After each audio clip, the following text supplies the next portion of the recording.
El grito desesperado de un bebé recién nacido rompe el silencio del río helado mientras la canasta, que debía llevársela a la muerte, se atasca entre las rocas. Yaretsi, con el corazón aún sangrando por su hijo perdido, siente cómo ese llanto atraviesa su piel como una flecha de fuego, llamándola desde las sombras del atardecer. Antes de continuar, no olvides suscribirte al canal, darle like al video y comentar desde qué parte del mundo nos estás viendo. ¡Vamos allá! El viento aullaba entre los cañones de la Sierra Madre Occidental, arrastrando consigo el olor a tierra mojada y pino silvestre. La tarde caía lentamente sobre el valle de San Lorenzo, tiñendo el cielo de tonos cobrizos que se reflejaban en las aguas turbulentas del río. Un silencio espeso, interrumpido solo por el murmullo constante de la corriente, envolvía el pequeño poblado que se alzaba a orillas del agua. Dolores Fuentes caminaba con dificultad entre las piedras resbaladizas. Sus pies descalzos, heridos por el largo trayecto, apenas la sostenían. Los dolores del parto reciente aún laceraban su vientre, pero el peso en su alma era infinitamente más grande que cualquier dolor físico. Entre sus brazos temblorosos sostenía un pequeño bulto envuelto en una manta raída. De él provenía un llanto débil, casi un susurro que parecía perderse entre el rugido del río. «Perdóname», susurró mientras las lágrimas rodaban por sus mejillas agrietadas por el sol. «No puedo protegerte de ellos». La criatura, una niña recién nacida, tenía una marca de nacimiento color vino que cubría la mitad de su rostro, extendiéndose desde la sien derecha hasta la comisura de los labios.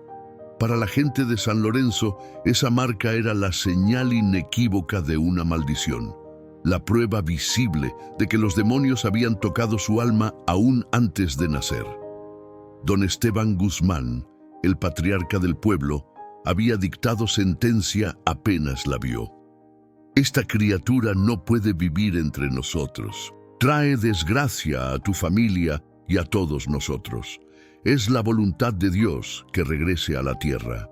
Dolores besó la frente de su hija por última vez. La vergüenza y el miedo habían quebrado su voluntad. Su esposo, Ramón, había sido claro: o se deshacía de la niña o no regresara a casa. Con manos temblorosas depositó el pequeño bulto en una canasta y la colocó cerca de la orilla. El río se la llevaría, como tantos otros secretos que guardaban aquellas aguas milenarias. A menos de 1 kilómetro de allí, Yaretsi caminaba siguiendo el curso del río. Pertenecía al pequeño grupo apache que había establecido su campamento en las colinas del este, lejos del pueblo pero lo suficientemente cerca para comerciar ocasionalmente. A sus 25 años, Yaretsi conocía el dolor como se conoce a un viejo compañero. Había perdido a su pequeño hijo apenas 3 lunas atrás, víctima de una fiebre que ni las hierbas ni los rezos pudieron combatir. Su pecho aún guardaba leche sin destino, y su corazón un vacío imposible de nombrar. Cada tarde caminaba junto al río, como si el sonido constante del agua pudiera, de alguna manera, acallar el eco del llanto que ya no escucharía.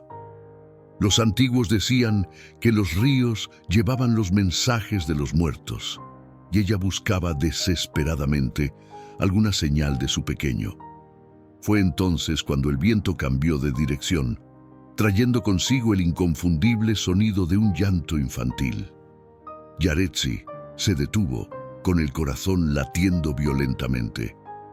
Era su mente jugándole una cruel broma, pero el llanto continuó, débil pero persistente, como una pequeña llama resistiéndose a la oscuridad. Siguió el sonido, moviéndose con la agilidad de quien ha crecido entre montañas. Al doblar un recodo del río, la vio. Una canasta a punto de ser arrastrada por la corriente, y dentro un pequeño bulto que se agitaba débilmente. Sin pensarlo 2 veces, Yaretsi se adentró en el agua fría. La corriente empujaba con fuerza, pero ella era más fuerte. Alcanzó la canasta justo cuando una ola amenazaba con volcarla. Con manos firmes, la aseguró y la atrajo hacia la orilla. Al abrir la manta, su respiración se detuvo. Una niña recién nacida, con la piel aún rojiza y el cordón torpemente cortado, la miraba con ojos oscuros que parecían contener toda la sabiduría del mundo. La mitad de su pequeño rostro estaba cubierta por una mancha color vino, pero Yaretsi solo pudo ver belleza. «Pequeña guerrera», murmuró en su lengua mientras la acunaba contra su pecho. «Has luchado contra el río y has vencido». El llanto de la niña cesó al sentir el calor de Yaretsi. Como si reconociera a un alma igualmente herida, se acurrucó contra ella, buscando instintivamente el pecho que guardaba leche sin destino. Yaretsi miró hacia el poblado lejano, comprendiendo de inmediato lo que había sucedido.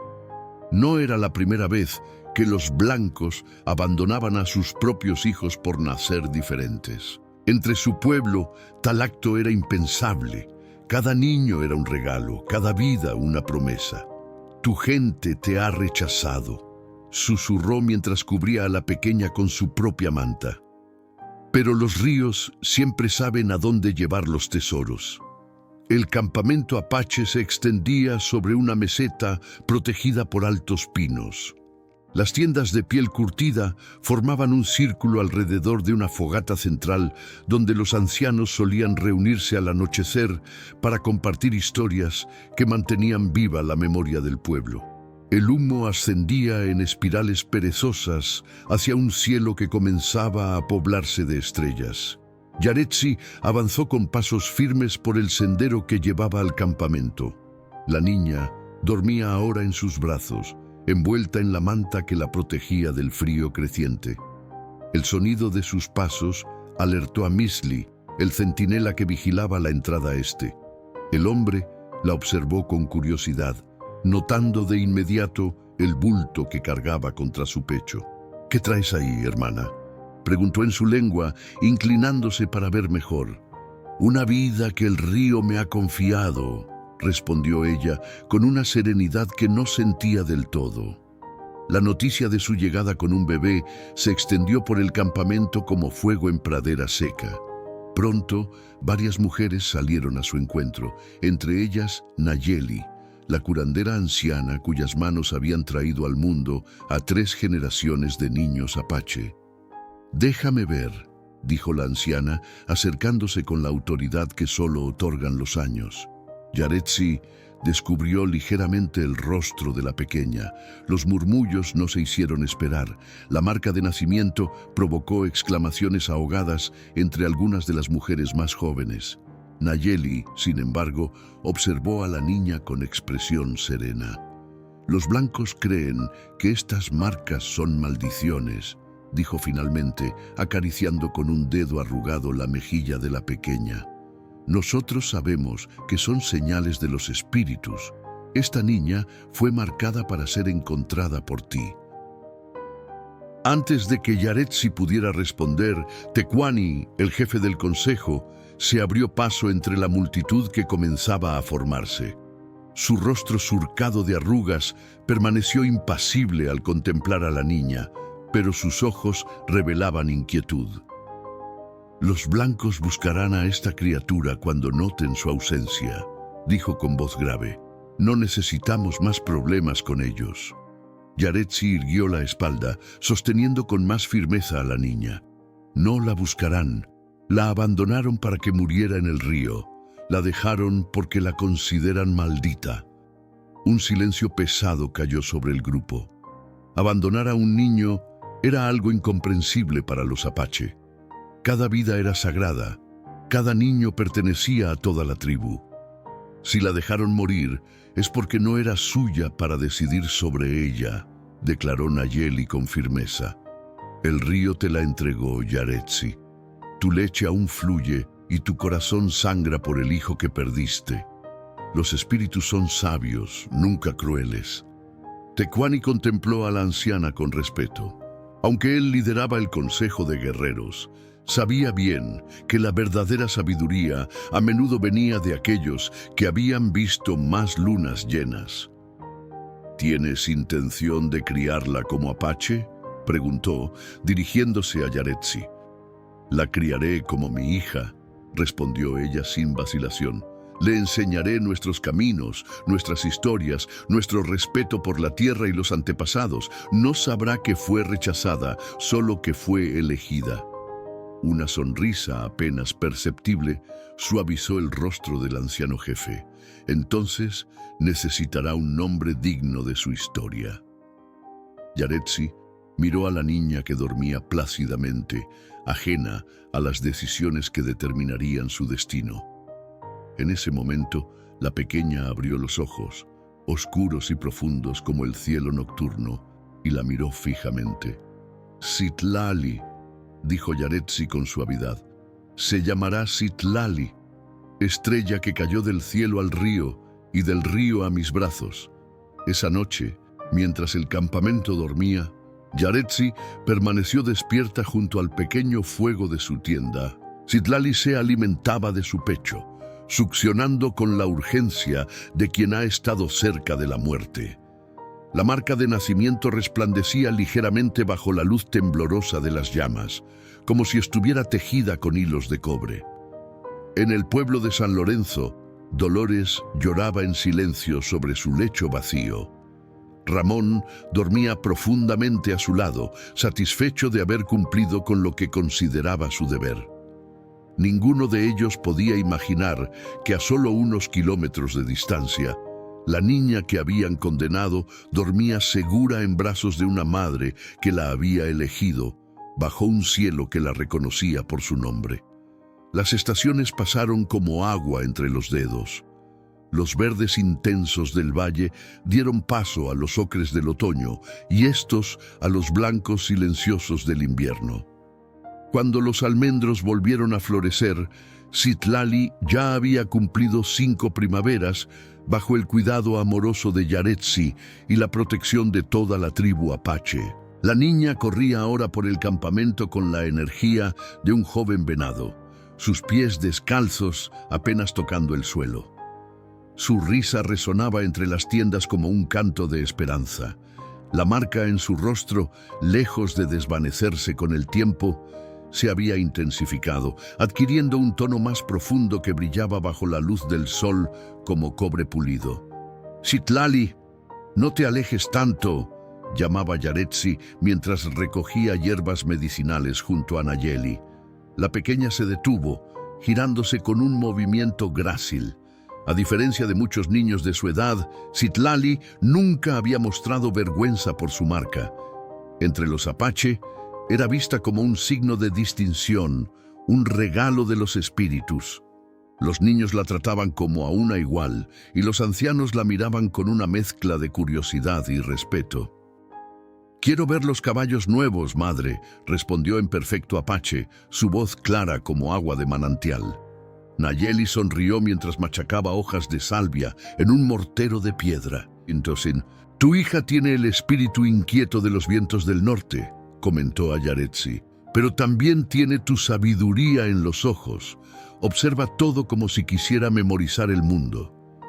Yaretsi asintió, sintiendo el orgullo y el miedo que solo una madre puede conocer. Cada día que pasaba, Citlali crecía más hermosa, más fuerte, más curiosa. Y cada día, el temor secreto de Yaretsi crecía con ella. ¿Qué pasaría cuando la niña comenzara a hacer preguntas sobre su origen? ¿Cómo explicarle que su propia gente la había condenado a morir por ser diferente? La vida en el campamento seguía su curso natural. Los hombres cazaban y protegían, las mujeres recolectaban y criaban, los ancianos enseñaban y preservaban. Citlali aprendía las tradiciones con una avidez insaciable. Las danzas ceremoniales, los cantos antiguos, las historias de los antepasados. Sus dedos pequeños pero ágiles ya sabían tejer cestas y trabajar el cuero suave. Una tarde, mientras Citlali ayudaba a Yaretsi a confeccionar un nuevo vestido con pieles de conejo, la niña planteó la pregunta que su madre tanto temía. «Madre», dijo con voz pensativa mientras sus dedos trabajaban con el hueso de aguja, ¿Por qué mi piel es más clara que la tuya? El corazón de Yaretsi dio un vuelco, pero su rostro permaneció sereno. Había ensayado esta respuesta durante años, esperando este momento. «Porque eres hija del río y del cielo», respondió con suavidad. «Los espíritus te formaron con arcilla clara y te marcaron con fuego para que yo pudiera encontrarte». Citlali asintió, aparentemente satisfecha con la explicación. Para ella, como para muchos niños apache, las historias sobre espíritus y naturaleza no eran mitos, sino realidades tan tangibles como las montañas que los rodeaban. Sin embargo, los problemas acechaban más allá del círculo protector de la tribu. El Valle de San Lorenzo estaba cambiando. Los colonos españoles se adentraban cada vez más en territorio indígena, reclamando tierras para sus haciendas y misiones. Las tensiones crecían con cada luna nueva. En el pueblo, Ramón Fuentes había prosperado. Tras abandonar a su hija maldita, parecía que la fortuna le sonreía.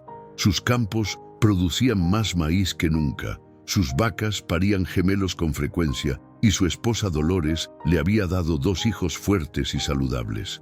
Pero la prosperidad no había borrado la sombra en el corazón de Dolores, quien cada año, en el aniversario del nacimiento de su primera hija, encendía una vela y rezaba en silencio. El padre Joaquín, recién llegado de Ciudad de México para encargarse de la pequeña iglesia de San Lorenzo, escuchó con atención los rumores sobre una niña con una marca en el rostro que vivía entre los salvajes. El joven sacerdote, a diferencia de su predecesor, sentía una curiosidad genuina por las creencias indígenas y un rechazo instintivo hacia las supersticiones que condenaban a inocentes. ¿Y nadie ha intentado rescatar a esa niña?, preguntó al tendero del pueblo mientras compraba provisiones. ¿Rescatar? No, padre. El hombre se santiguó nerviosamente. Esa criatura estaba maldita. El río debió llevársela, pero dicen que los apache practican brujería y la salvaron para sus propios fines oscuros. El padre Joaquín frunció el ceño. Tales supersticiones iban contra todo lo que él entendía del mensaje de Cristo. Mientras guardaba sus compras, tomó una decisión. Debía ver con sus propios ojos a esta niña y a los apache que la habían acogido. La mañana despuntaba con tonos dorados sobre el valle cuando el padre Joaquín emprendió su camino hacia el asentamiento apache. Montaba una mula de paso sereno y su sotana negra contrastaba con el verde exuberante que rodeaba el sendero. No llevaba más armas que su crucifijo de madera y un pequeño morral con provisiones, acaso la mejor protección que podía ofrecer su fe. El joven sacerdote había llegado a San Lorenzo con ideas diferentes a las de los viejos misioneros.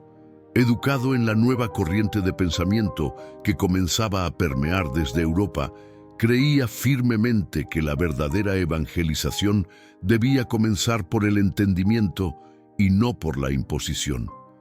Los rumores sobre la niña marcada habían tocado algo profundo en su interior, una indignación ante la superstición que condenaba a inocentes. A media mañana fue avistado por 2 exploradores apache que vigilaban los límites del territorio. Los hombres intercambiaron miradas de recelo, pero algo en la forma en que el sacerdote viajaba solo y sin armas aparentes los hizo contener la hostilidad inmediata. Uno de ellos, Tojono, reconoció las vestimentas del hombre de negro y recordó las advertencias de Tecuani sobre mantener relaciones pacíficas siempre que fuera posible. «Te observamos desde hace tiempo, hombre de negro», dijo Tojono en un español rudimentario, apareciendo de pronto en el sendero. «¿Qué buscas en tierras apache?» El padre Joaquín detuvo su mula, manteniendo las manos a la vista. «Vengo en paz», respondió con calma. «Busco conocer la verdad sobre una niña que vive entre ustedes». Los ojos de Toono se estrecharon con desconfianza. «¿Qué niña?» «Una con una marca en el rostro. En el pueblo dicen que fue abandonada hace años y que su gente la acogió. El segundo apache, más joven y visiblemente más tenso, murmuró algo en su lengua. Tohono asintió. Te llevaremos ante Tecuani. Él decidirá. En el campamento, la noticia de la llegada de un sacerdote causó revuelo. Los niños fueron enviados a las tiendas. Las mujeres se agruparon en pequeños corrillos susurrantes y los guerreros formaron un semicírculo discreto pero vigilante. Yaretsi, alertada por Nayeli, ocultó a Citlali en su tienda con instrucciones estrictas de permanecer en silencio. Tecuani recibió al sacerdote sentado junto al fuego central. Su rostro, impasible como piedra antigua, no revelaba emoción alguna, mientras el padre Joaquín explicaba su presencia. «Quiero ver a la niña con mis propios ojos», concluyó el sacerdote, «no para llevarla, sino para entender». El anciano jefe observó al hombre de negro durante un largo momento, escrutando su alma a través de sus ojos. Finalmente, habló en su lengua y uno de los guerreros tradujo: «¿Por qué debería mostrarle nuestra estrella a quien representa a los que la consideraron maldita?» El padre Joaquín asimiló el golpe con humildad, porque no todos compartimos esa creencia. Algunos buscamos la verdad más allá de las supersticiones. Desde la entrada de su tienda, Yaretsi escuchaba con el corazón encogido. A su lado, desobedeciendo las instrucciones, Citlali observaba al extraño visitante con curiosidad infinita.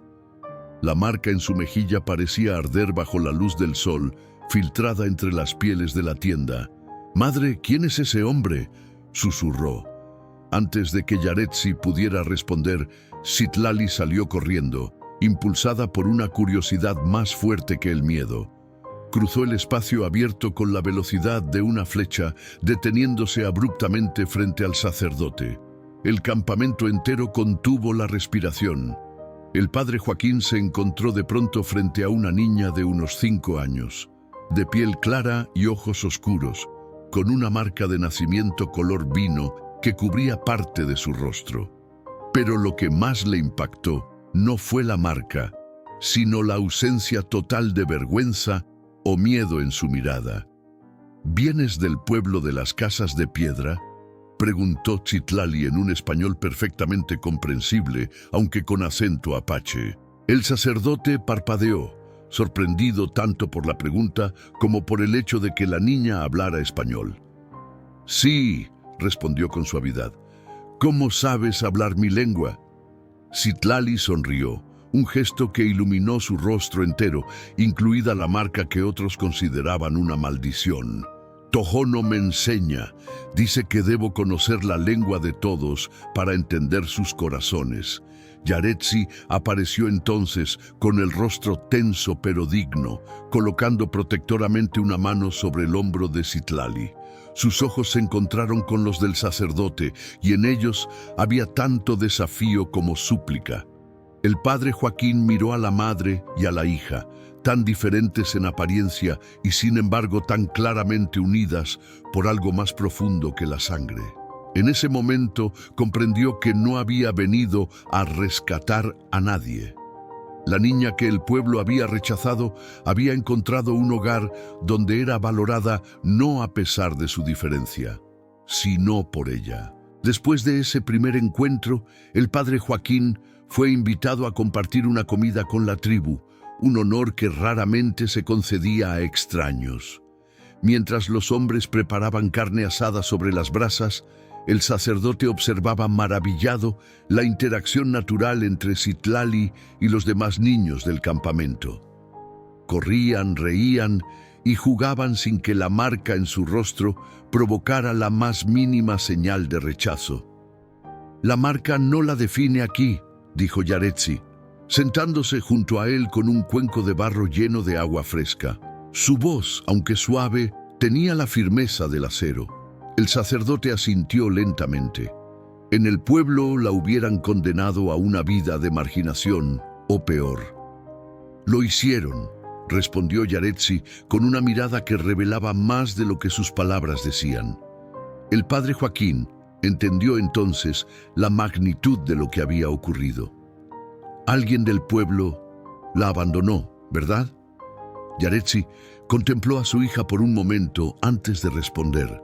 La dejaron para que muriera en el río. Como si fuera basura, dijo finalmente, cada palabra cargada de un dolor que 5 años no habían logrado borrar. Encontré su canasta atrapada entre las rocas. Estaba casi congelada, pero se aferró a mi calor como si supiera que yo también necesitaba de ella. El sacerdote sintió que un nudo se formaba en su garganta. ¿Cómo podía alguien considerar maldita a una criatura tan evidentemente llena de luz? ¿Sabes quiénes son sus padres biológicos? Los ojos de Yaretsi se endurecieron. Yo soy su madre. El río es su padre. No necesita más familia que esta. El padre Joaquín no insistió. Comprendía que ciertas heridas eran demasiado profundas para hurgar en ellas. Al atardecer, mientras el campamento se recogía en la quietud que precede a la noche, Citlali se acercó al sacerdote con una pequeña figura tallada en madera de pino. «Es para ti», dijo, ofreciéndole el regalo con una sonrisa radiante. «Es un caballo, para que te lleve a donde necesites ir». El padre Joaquín tomó la figura entre sus manos, conmovido por el gesto.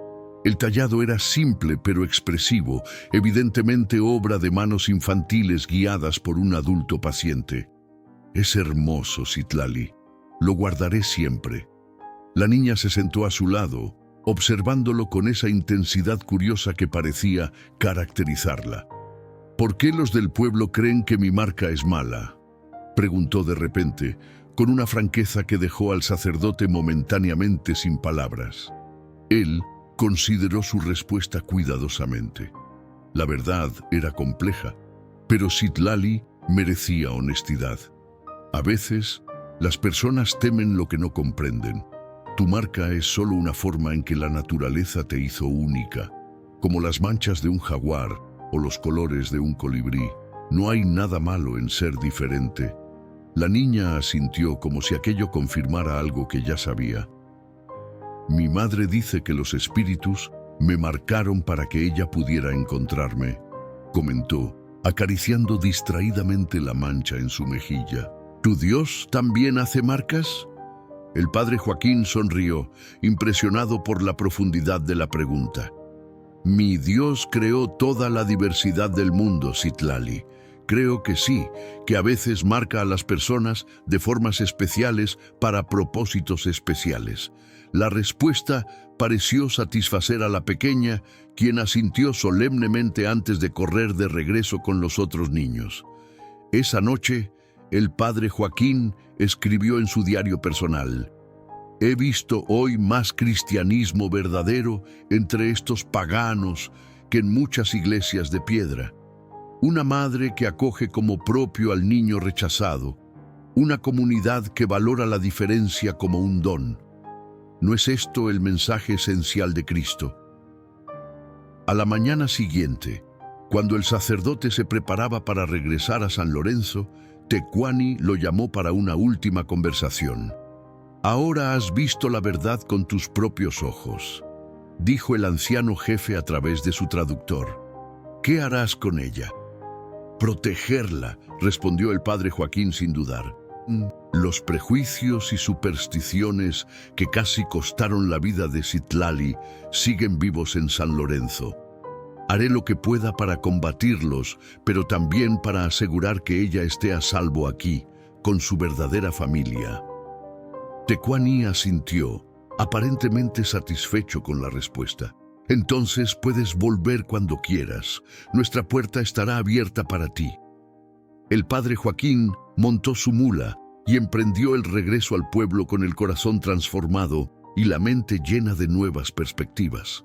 Lo que no sabía era que su visita al campamento Apache no había pasado desapercibida. Fernando Mendoza, capataz de la hacienda de Ramón Fuentes, había seguido discretamente al sacerdote, intrigado por su inusual expedición. Oculto entre los árboles, había visto a Citlali, y algo en su rostro marcado y en su manera de moverse le resultó extrañamente familiar. De regreso a la hacienda, Fernando encontró a Dolores en el jardín, arrancando hierbas con la mirada perdida, como era habitual en ella desde hacía años. «Doña Dolores», dijo, quitándose el sombrero, «creo que he visto algo que debería saber». Las palabras de Fernando cayeron como piedras en las aguas tranquilas de la conciencia de Dolores. Su corazón, adormecido por años de dolor silencioso, comenzó a latir con fuerza renovada. Sus manos, encallecidas por el trabajo y la pena, temblaban mientras el capataz le describía a la niña que había visto en el campamento apache. «La marca en su rostro es inconfundible, doña, del mismo color que el vino tinto, cubriendo la mitad derecha de su cara, exactamente como la que tenía su pequeña». «¿Estás seguro, Fernando?». La voz de Dolores apenas era un susurro, temerosa de que la esperanza pudiera ser más dolorosa que la resignación que había cultivado durante 5 años. «Tan seguro como que estamos aquí, señora. Tiene unos 5 años, pelo negro, ojos como los suyos, y esa marca, nadie podría confundirla». Dolores se llevó una mano al pecho, como si intentara contener la avalancha de emociones que amenazaba con derribarla. Su hija, viva, criada por los apache. La idea parecía sacada de un sueño febril, demasiado cruel o demasiado benévola para ser real. «Ramón no puede saberlo», dijo finalmente, su rostro endureciéndose con una determinación que Fernando nunca había visto en ella. «Él cree que el río se la llevó si supiera que está viva». No necesitó terminar la frase. Ambos conocían demasiado bien la obstinación de Ramón Fuentes, su inquebrantable convicción de que la marca en la niña era una señal de maldición y su reputación de no dejar asuntos inconclusos. «Mi boca está sellada, doña Dolores. Solo pensé que usted merecía saber». En los días siguientes, Dolores apenas pudo comer o dormir.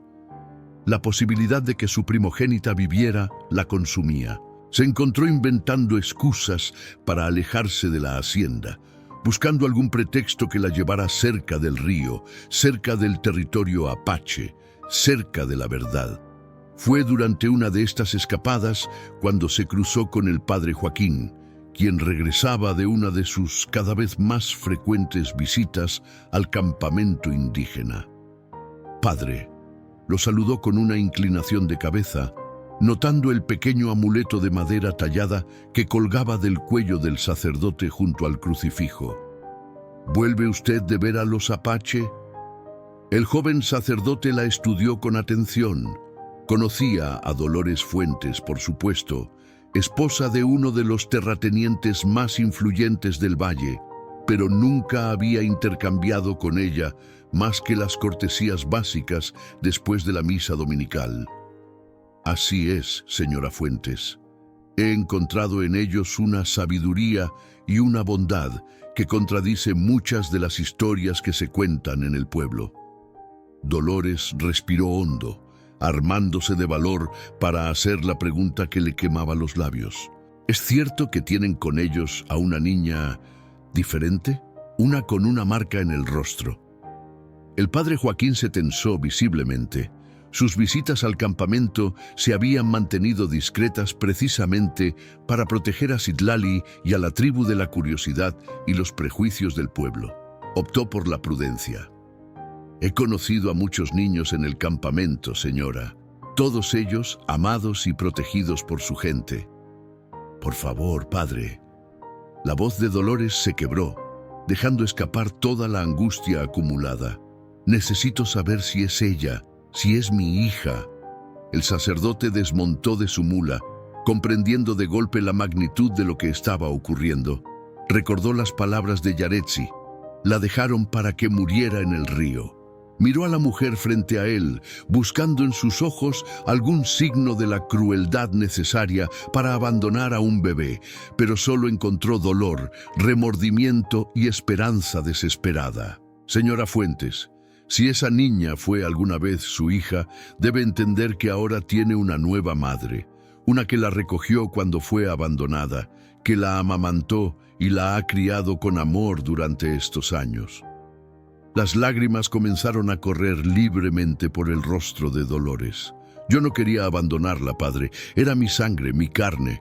Pero Ramón, él dijo que estaba maldita, que traería desgracia a nuestra casa.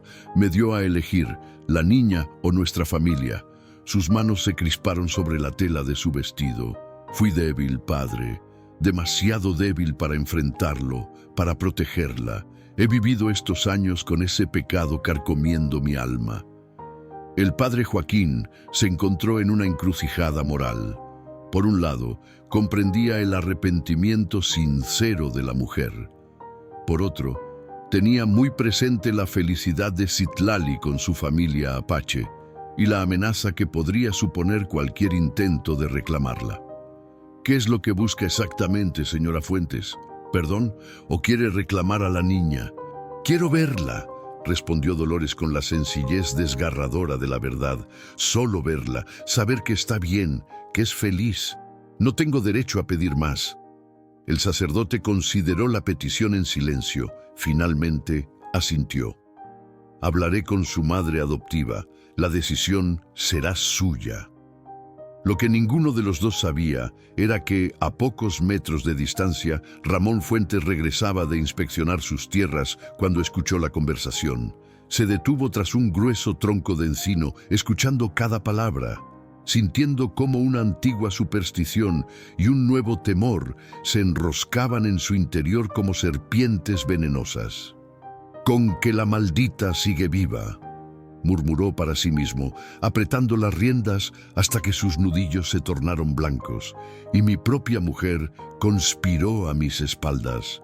En su mente, aquella revelación explicaba las desgracias recientes, la sequía que comenzaba a marchitar sus campos, la muerte inexplicable de varias cabezas de ganado, los sueños inquietantes que perturbaban sus noches. Todo era culpa de esa niña marcada, cuya mera existencia amenazaba todo lo que había construido. El padre Joaquín regresó al campamento apache con el corazón pesado. La petición de Dolores Fuentes representaba un peligro potencial para la paz que tanto había costado construir, pero también entendía el tormento de una madre arrepentida. Durante todo el camino, las preguntas giraban en su mente como hojas en un remolino. ¿Debía decirle a Yaretsi toda la verdad? ¿Tenía Dolores algún derecho sobre la niña que había abandonado? ¿Qué sería lo mejor para Citlali? Al llegar, encontró el campamento inusualmente silencioso. Los niños, que normalmente correteaban entre las tiendas, estaban recogidos bajo la vigilancia de las mujeres mayores. Los hombres, con expresiones sombrías, pulían puntas de flecha y afilaban cuchillos. «¿Qué sucede?», preguntó a Tojono, quien montaba guardia en la entrada. «Jinetes blancos cerca de nuestras tierras», respondió el apache con gravedad. «No cazan, no comercian, solo observan. Tecuani dice que debemos estar preparados». El sacerdote sintió un escalofrío. ¿Sería posible que Ramón Fuentes supiera ya sobre Citlali? Pidió ver a Yaretsi de inmediato y fue conducido a la tienda donde ella enseñaba a las niñas a preparar tinturas con plantas silvestres. Citlali estaba entre ellas, machacando flores amarillas en un mortero de piedra, su rostro marcado resplandeciente bajo la luz que se filtraba por la abertura superior. «Padre Joaquín», saludó Yaretsi, notando inmediatamente la preocupación en sus ojos. «Algo te inquieta». «Necesitamos hablar en privado», respondió él, lanzando una mirada significativa hacia Citlali. En un rincón apartado del campamento, protegido por altos pinos que susurraban con la brisa, el sacerdote le contó a Yaretsi sobre su encuentro con Dolores Fuentes y su petición. Observó cómo el rostro de la mujer apache se transformaba, pasando de la sorpresa a la indignación y finalmente a una calma peligrosa. ¿La mujer que la arrojó al río ahora quiere verla? La voz de Yaretsi era suave pero cortante como obsidiana. ¿Por qué debería permitir tal cosa? Dice que fue obligada por su marido, explicó el padre Joaquín, que no ha conocido un día de paz desde entonces. ¿Y debo sentir lástima por ella? Los ojos de Yaretsi brillaban con lágrimas contenidas. Mientras ella vivía con su remordimiento, yo le daba mi leche, mis noches, mi amor. Citlali es mía, padre. El río me la confió. No te pido que la entregues, aclaró él con gentileza. Solo que consideres permitir que la madre que la dio a luz la vea, aunque sea de lejos. Quizás esto traiga paz a ambas. Yaretsi guardó silencio por largo tiempo, su mirada fija en la distancia, donde el sol comenzaba su descenso hacia las montañas. ¿Y si quiere llevársela después? ¿Y si su marido, el mismo hombre que la consideró maldita, decide terminar lo que empezó? El sacerdote no tenía respuesta para esto. Los temores de Yaretsi eran legítimos. Hablaré con Tecuani, dijo finalmente la mujer. Esta decisión afecta a toda la tribu. Mientras tanto, en la hacienda Fuentes, Ramón se encerró en su despacho con Fernando Mendoza y dos de sus capataces más leales. Sobre la mesa de roble tallado, un mapa del valle mostraba las tierras que separaban su propiedad del territorio apache. La maldición sigue viva, dijo con un tono que no admitía discusión, y mientras esa aberración exista, nuestras tierras seguirán sufriendo.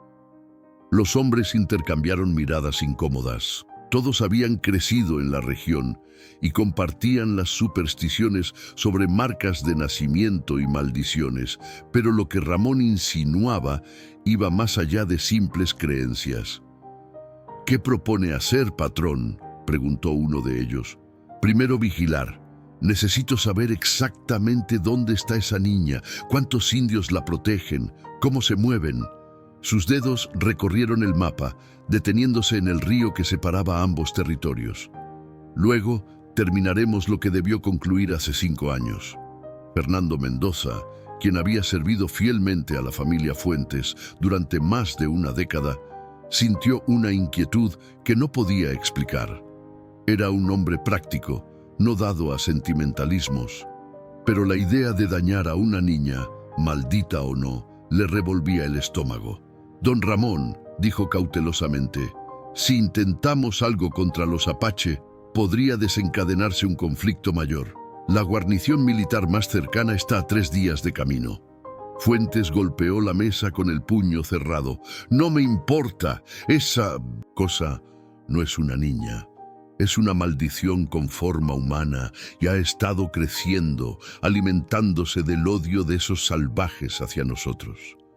¿No ven cómo nuestros campos se secan mientras los suyos permanecen verdes? ¿Cómo nuestro ganado muere mientras el suyo prospera? Los otros 2 capataces asintieron, convencidos por la vehemencia de su patrón y por años de supersticiones arraigadas profundamente. ¿Y doña Dolores?, se atrevió a preguntar Fernando. ¿Ella sabe de esto? Los ojos de Ramón se oscurecieron como el cielo antes de una tormenta. Mi mujer ha demostrado que no es de fiar en este asunto. No debe enterarse de nada. Si pregunta, estamos organizando partidas de caza para reponer las pérdidas de ganado. Al anochecer, Dolores se acercó con cautela al despacho de su marido, un plato de comida como excusa para su intrusión. Encontró la puerta entreabierta y voces graves que discutían en el interior.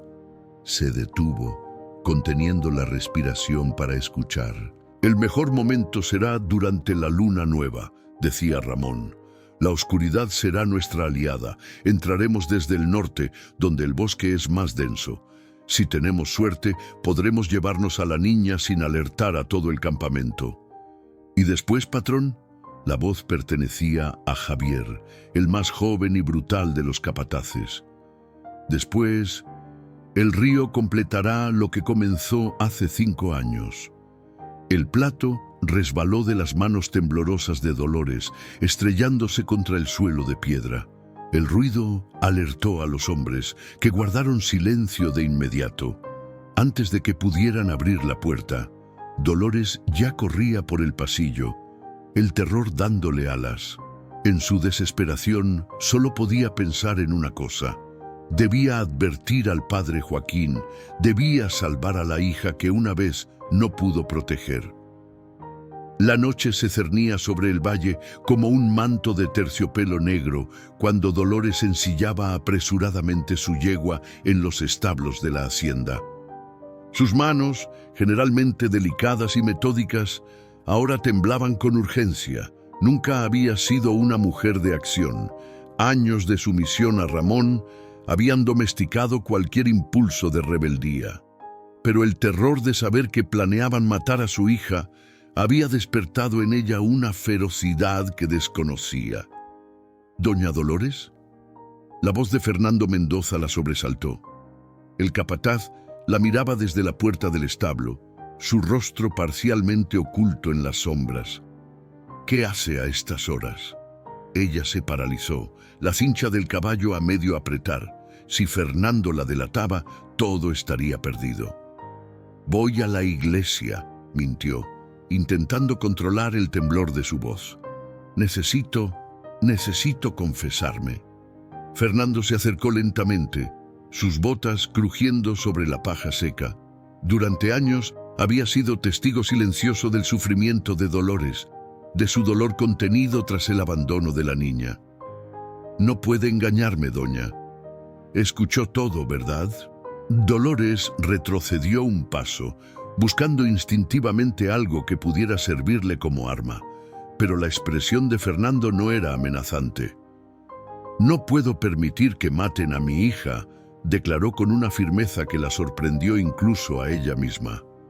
«Esta vez no seré débil». El capataz guardó silencio por unos instantes, como si librara una batalla interna. Finalmente, terminó de ajustar la cincha que Dolores había dejado suelta. «Don Ramón aún está en su despacho con los otros. Salga por la puerta trasera junto al huerto. Es menos visible desde la casa principal». Dolores lo miró atónita. «¿Me estás ayudando?». «Estoy haciendo lo que debería haber hecho hace 5 años», respondió él, pasándole las riendas. «Yo nunca creí en esas supersticiones, doña, pero tenía miedo de contradecir a don Ramón». «Gracias, Fernando», susurró ella, montando con la agilidad que recordaba de su juventud, antes de que el matrimonio la convirtiera en una sombra de sí misma. «Tenga cuidado y dígale a la niña que lo siento». Dolores asintió y espoleó a su yegua, perdiéndose en la oscuridad del camino que conducía hacia el pueblo y más allá, hacia el territorio apache. En el campamento, el consejo tribal se había reunido alrededor del fuego central para discutir la situación. Tecuani, sentado en el lugar de honor, escuchaba atentamente mientras Yaretsi explicaba la petición de Dolores Fuentes y las preocupaciones del padre Joaquín sobre posibles peligros.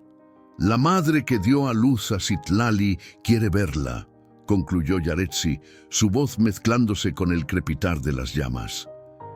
«Pero temo que esto solo sea el comienzo de algo peor». Nayeli, la anciana curandera, se inclinó hacia adelante, las arrugas de su rostro profundizadas por la luz del fuego. «Las madres águila a veces abandonan a sus crías más débiles», dijo con la sabiduría serena de sus muchos años. «Pero si esa cría sobrevive y se fortalece, la madre nunca vuelve a reclamarla. Los humanos son diferentes. Sus corazones son como ríos que cambian de curso». Tecuani asintió, considerando las palabras de la anciana.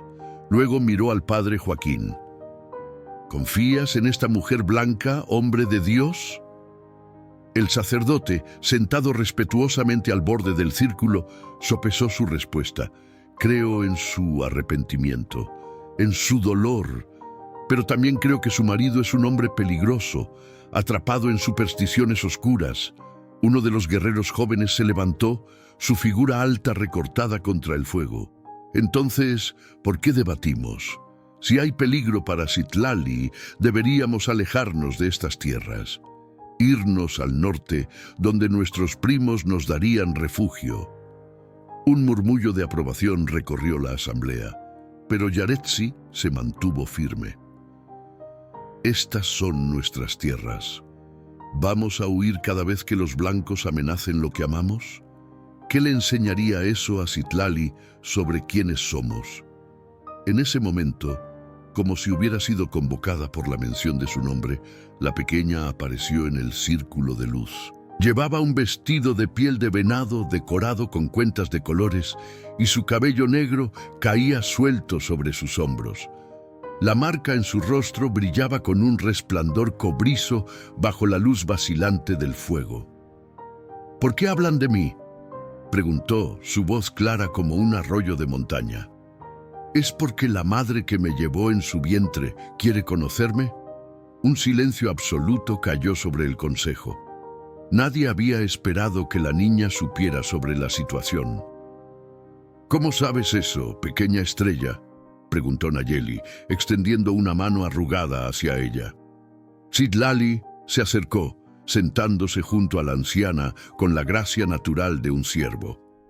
Los árboles susurran, y yo escucho, respondió con la sencillez de quien aún ve el mundo a través de los ojos de la infancia. Luego miró a Yaretsi. No estés triste, madre. Saber que nací de otra mujer no cambia que seas tú quien me enseñó a caminar, a hablar, a respetar a los espíritus. Yaretsi sintió que las lágrimas amenazaban con desbordar sus ojos, pero las contuvo. Su hija, tan pequeña y sin embargo tan sabia, había comprendido lo que los adultos debatían acaloradamente. Creo que debería conocerla, continuó Citlali. Así quizás pueda perdonarse a sí misma, como tú me enseñaste que debemos hacer con quienes nos hieren. El padre Joaquín observaba la escena con asombro. En sus años de formación en el seminario había estudiado teología, filosofía y retórica, pero ninguna de esas disciplinas le había preparado para la sabiduría natural que emanaba de esta niña criada entre dos mundos. Tecuani alzó una mano, pidiendo silencio. La pequeña estrella ha hablado con el corazón abierto. Permitiremos este encuentro, pero con condiciones. Ocurrirá en terreno neutro, cerca del río donde comenzó todo, y nuestros guerreros vigilarán cada sombra, cada roca, cada susurro del viento. Mientras el consejo continuaba discutiendo los detalles, un centinela se acercó corriendo, su respiración agitada por la carrera. Una mujer blanca se aproxima, anunció. Viene sola, a caballo. Parece asustada. Yaretsi se levantó de inmediato, instintivamente posicionándose frente a Citlali. El padre Joaquín también se puso de pie, reconociendo la descripción. Podría ser Dolores Fuentes, dijo, pero no entiendo por qué vendría así, tan repentinamente. Los guerreros tomaron sus armas, formando un semicírculo protector frente a la entrada del campamento.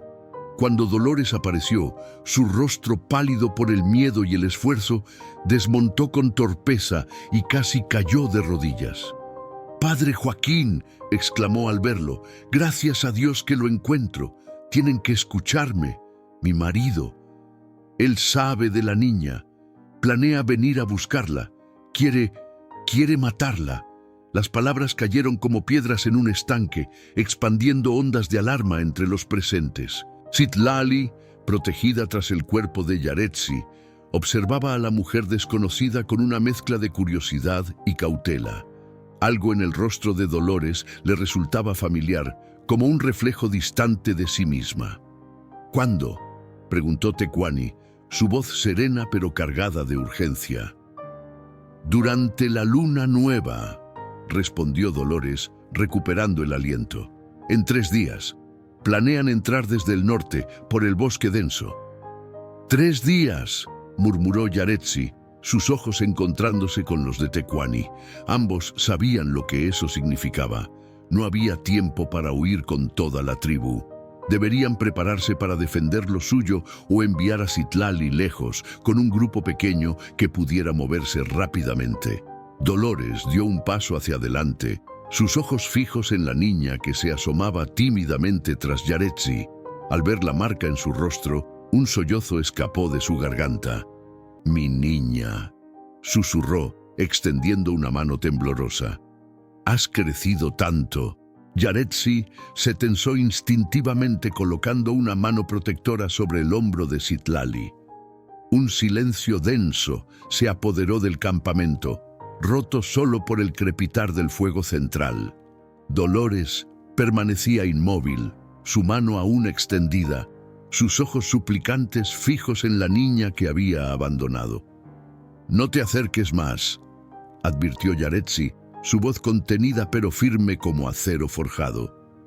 «Dices que vienes a salvarla, pero ¿por qué deberíamos creerte? Hace 5 años la dejaste al río». Las palabras golpearon a Dolores con la fuerza de una tormenta. Se estremeció visiblemente, pero no retrocedió. «Tienes razón», respondió con voz quebrada. «No merezco tocarla, ni siquiera mirarla. Pero Ramón viene y esta vez no se detendrá hasta terminar lo que cree que debió concluirse hace años».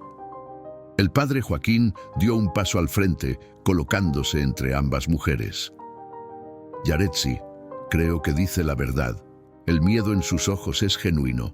Citlali, que había observado el intercambio con la cautela silenciosa de quien ha aprendido a leer las intenciones más allá de las palabras, se desprendió suavemente del agarre de su madre adoptiva. Con una gracia impropia de su edad, avanzó unos pasos hacia Dolores. «Tú eres quien me llevó en su vientre», dijo la niña, no como pregunta, sino como afirmación. Su voz era clara, sin rastro de resentimiento. «Tu sangre corre por mis venas, pero el río me llevó a mi verdadera madre». Dolores contuvo un sollozo. Era la primera vez que escuchaba la voz de su hija, y la sabiduría en sus palabras la dejó sin aliento. Se arrodilló lentamente, colocándose a la altura de Citlali.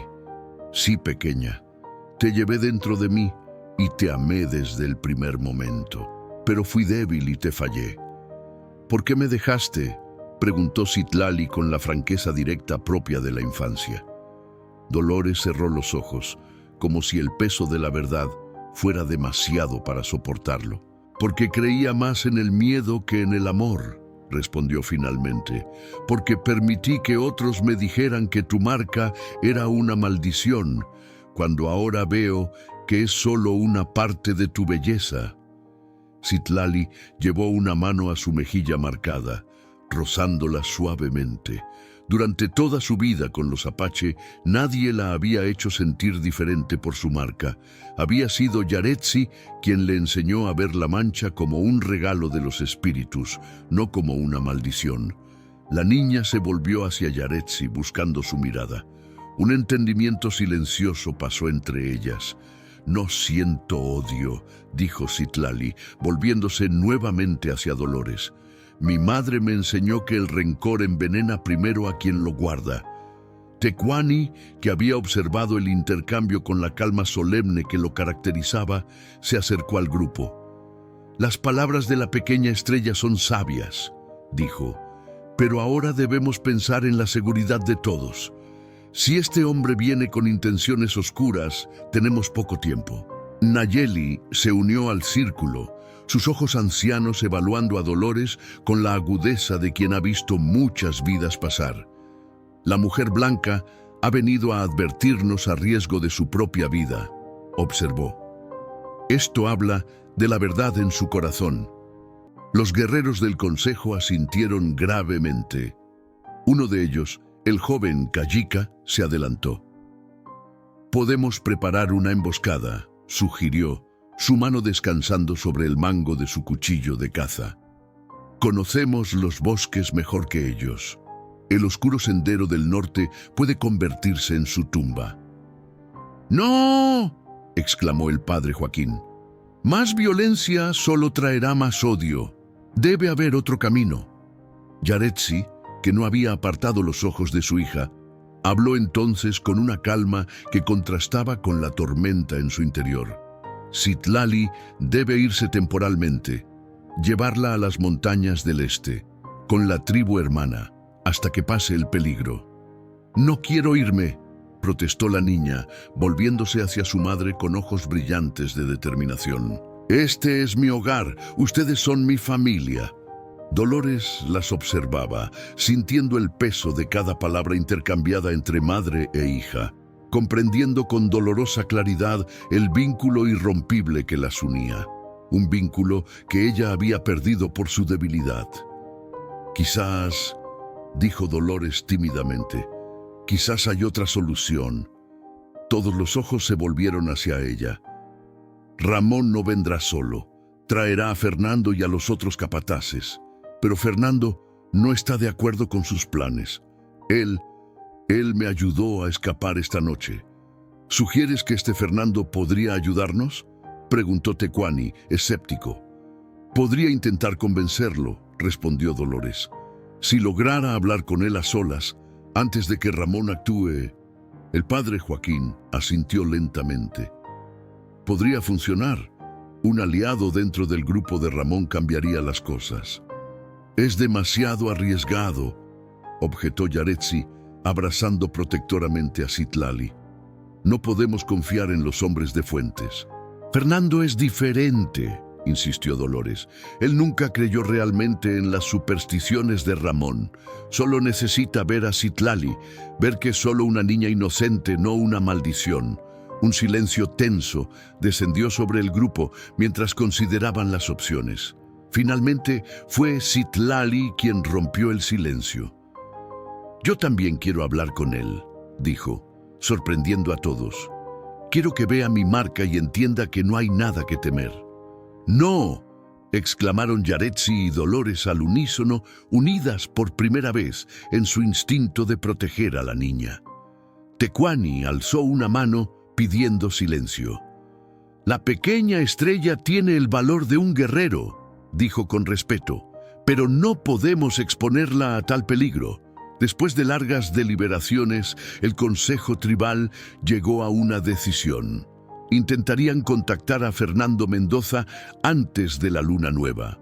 El padre Joaquín serviría como mensajero, llevando un mensaje de Dolores. Mientras tanto, prepararían 2 campamentos. Uno falso para despistar a Ramón y otro oculto en las profundidades del bosque, donde Citlali estaría protegida junto con las mujeres y los niños. Esa noche, mientras el campamento se reorganizaba bajo las silenciosas órdenes de Tecuani, Yaretsi observaba desde la entrada de su tienda cómo Citlali conversaba con Dolores. La niña mostraba a la mujer sus tesoros, plumas coleccionadas en sus paseos, piedras pulidas por el río, pequeñas figuras talladas que Mistli le había enseñado a hacer. Dolores escuchaba con atención reverente, como quien recibe un regalo inmerecido. «Es difícil, ¿verdad?». La voz de Nayeli sobresaltó a Yaretsi. La anciana se había acercado sin hacer ruido, como era su costumbre. «¿Qué cosa?», preguntó Yaretsi, aunque conocía la respuesta. «Compartir el amor de tu hija», respondió Nayeli, sentándose junto a ella. «Verla sonreír para otra madre». Yaretsi no respondió de inmediato. Sus ojos seguían fijos en Citlali, en la forma en que sus manos pequeñas gesticulaban al hablar, en cómo la marca en su rostro parecía brillar con luz propia bajo la luz de la luna menguante. «No es eso lo que me preocupa», dijo finalmente. «Sé que su corazón es lo bastante grande para amar a muchos. Lo que temo es que este encuentro solo traiga más dolor, que Ramón Fuentes no se detenga ante nada para destruir lo que considera una maldición». Nayeli asintió, su rostro arrugado solemne en la penumbra. A veces los ríos deben encontrarse para formar un nuevo cauce, dijo enigmáticamente. El agua no conoce odio, solo busca su camino. La luna nueva arribó cubierta por un manto de nubes espesas, sumiendo el valle en una oscuridad casi perfecta. Solo los insectos nocturnos y el ocasional ulular de un búho perturbaban el silencio que envolvía tanto el bosque como las laderas que descendían hacia el río. El padre Joaquín había logrado contactar con Fernando Mendoza la noche anterior, encontrándose secretamente en la pequeña capilla a las afueras del pueblo. El capataz, después de escuchar la historia completa y ver el pequeño caballo de madera que Citlali había tallado especialmente para él, un gesto que lo conmovió profundamente, acordó ayudarles. Retrasaría intencionadamente la expedición de Ramón, conduciéndolos por el sendero equivocado para ganar tiempo. En el campamento falso, varios guerreros apache mantenían fogatas encendidas, creando la ilusión de actividad normal. A kilómetros de distancia, en una cueva natural oculta tras una cascada, Citlali aguardaba junto con Yaretsi, Dolores, Nayeli y los demás niños y ancianos de la tribu.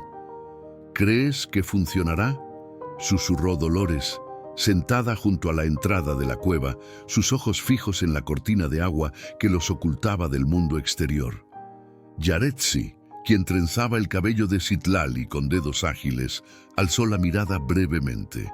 «Tecuani es sabio», respondió. «Si tu Fernando cumple su palabra, tendremos la ventaja». La tensión entre ambas mujeres había comenzado a suavizarse durante las últimas 48 horas. No eran amigas, quizás nunca lo serían, pero compartían un propósito común que las unía más fuerte que cualquier diferencia: la protección de Citlali. La niña, ajena a la preocupación de las adultas, tarareaba suavemente mientras jugaba con pequeñas figuras de arcilla que ella misma había moldeado. En una de ellas, Yaretsi reconoció su propia silueta, en otra la de Dolores, y entre ambas, una figura más pequeña con una marca distintiva en el rostro. Mientras tanto, Ramón Fuentes y 5 de sus hombres avanzaban sigilosamente por el sendero norte del bosque. Fernando cabalgaba ligeramente rezagado, fingiendo vigilar la retaguardia, pero realmente atento a cualquier oportunidad para sabotear la misión sin levantar sospechas. «¿Estás seguro que es por aquí?», gruñó Ramón, cuando tras más de una hora de camino aún no divisaban luces del campamento apache. «Sí, patrón», respondió Fernando con fingida seguridad. «Aunque en la oscuridad los senderos pueden confundirse». «No podemos fallar», murmuró Fuentes, aferrando con fuerza las riendas de su caballo. «La maldición debe terminar esta noche». El grupo continuó avanzando a través de la espesura, alejándose cada vez más del campamento real. Fernando había logrado desviarlos hacia un cañón que eventualmente los conduciría a un callejón sin salida, donde tendrían que dar la vuelta y perder horas preciosas.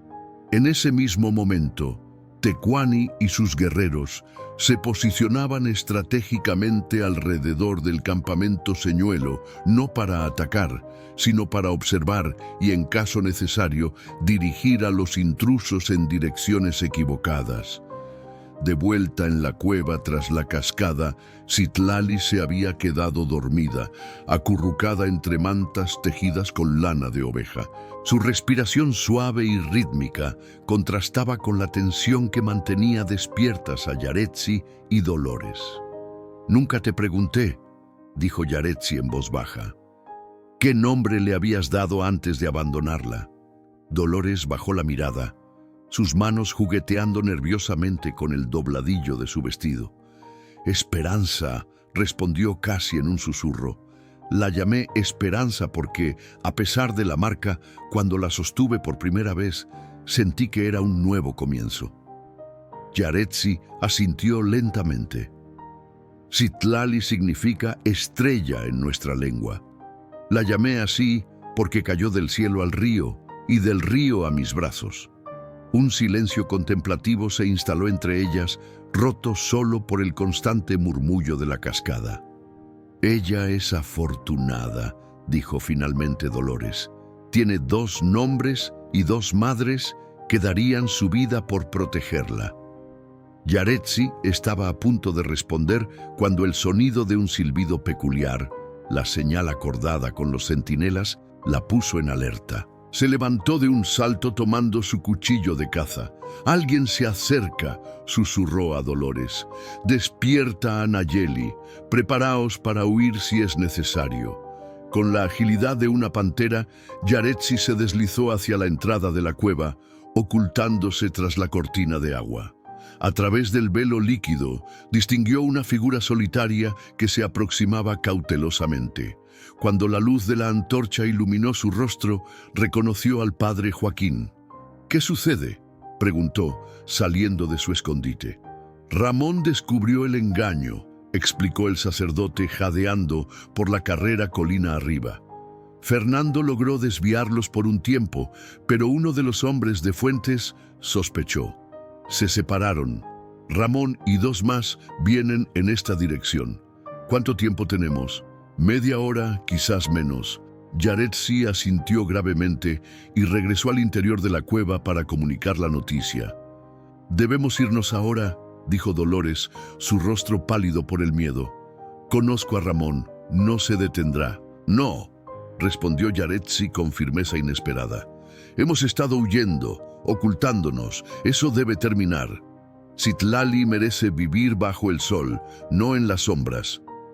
«¿Qué propones?», preguntó el padre Joaquín, su mirada alternando entre ambas mujeres. «Enfrentarlo», declaró Yaretsi. «Terminar con esto de una vez». Citlali, despierta ahora por el alboroto, se había acercado silenciosamente al grupo. Su pequeña mano encontró la de Yaretsi y luego, para sorpresa de todos, tomó también la de Dolores. «No tengan miedo», dijo con una serenidad impropia de su edad. «El río nos protegerá». La cascada había comenzado a teñirse con los primeros rayos de la aurora cuando 3 figuras emergieron de la espesura del bosque. Ramón Fuentes, su rostro endurecido por el odio y la superstición, cabalgaba al frente, seguido por 2 de sus capataces. Al ver la cascada y la entrada de la cueva, desmontó, sacando su pistola del cinto. «Sé que estás ahí, maldita», gritó, su voz retumbando sobre el estruendo del agua. «Sal y enfréntate a tu destino». Para su sorpresa, no una, sino 3 figuras emergieron de la cueva. Yaretsi, con su porte orgulloso e indomable.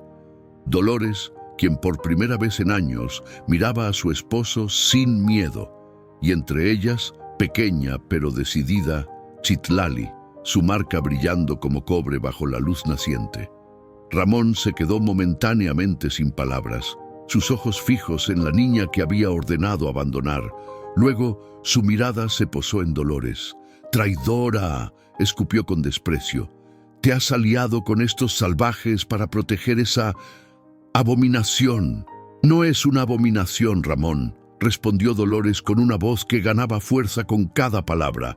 «Es nuestra hija, nuestra hermosa hija. Ella es la causa de todas nuestras desgracias», rugió Fuentes. «La sequía, las muertes del ganado, las pesadillas, todo comenzó cuando esa cosa sobrevivió al río». «La única maldición aquí es tu odio, Ramón», dijo Dolores, dando un paso adelante.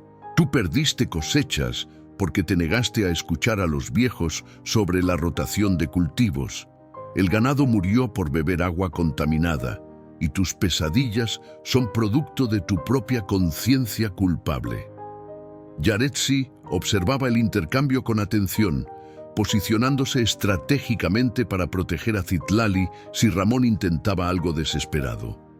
La niña, sin embargo, parecía curiosamente tranquila. «Apártate, Dolores», amenazó Ramón alzando su pistola. «No me obligues a hacerte daño a ti también». En ese instante, varias cosas sucedieron simultáneamente. Fernando Mendoza emergió de entre los árboles, llamando la atención de los dos capataces.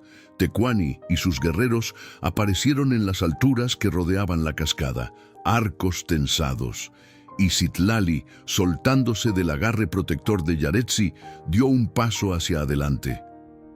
«Usted tiene miedo», dijo la niña mirando directamente a Ramón, «pero no debe temerme. Mi marca no es maldición, es solo una parte de mí, como sus ojos son parte de usted». La sencillez y la falta de temor en sus palabras parecieron desestabilizar a Ramón más que cualquier amenaza. Su mano, sosteniendo la pistola, tembló visiblemente. «Mi madre dice que el miedo nos hace ver monstruos donde solo hay diferencias», continuó Citlali. «Yo no soy un monstruo, solo soy una niña». Un silencio espeso cayó sobre el claro, roto solo por el constante rumor de la cascada. Los primeros rayos de sol atravesaron las nubes, iluminando el rostro de Citlali. Su marca, bajo esa luz, no parecía una mancha, sino un dibujo, un patrón hermoso y único que destacaba su belleza inusual. Ramón bajó lentamente el arma, sus ojos fijos en la niña que había condenado y que ahora le hablaba sin odio ni miedo. Algo en su expresión cambió, como si una cortina se descorriera revelando a un hombre confundido, no malvado. «Yo», comenzó, pero las palabras parecían fallarle. «No necesitas responder ahora», dijo el padre Joaquín, aproximándose cautelosamente. «Solo necesitas escuchar a tu corazón, no a tus miedos». Los años posteriores trajeron cambios profundos al Valle de San Lorenzo. Citlali creció entre dos mundos, pasando temporadas en el campamento Apache con Yaretsi y visitando regularmente a Dolores en la Hacienda Fuentes. Ramón, aunque nunca logró aceptar completamente a la niña como su hija, permitió estas visitas y gradualmente abandonó sus supersticiones más oscuras.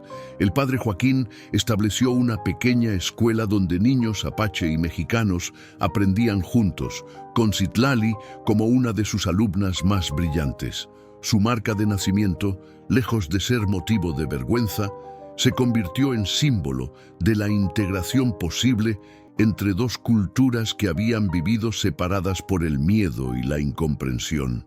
En su 15º cumpleaños, Citlali regresó al lugar exacto donde había comenzado su historia. El recodo del río donde Dolores la había abandonado y donde Yaretsi la había encontrado. Sus dos madres la acompañaban, unidas por el amor a la joven que ambas consideraban un milagro. «El río me llevó de una madre a otra», dijo Citlali, contemplando el agua que fluía serena bajo el sol de la tarde. «Me quitó un nombre y me dio otro, pero nunca me quitó la capacidad de amar a ambas». Yaretsi y Dolores intercambiaron una mirada de entendimiento.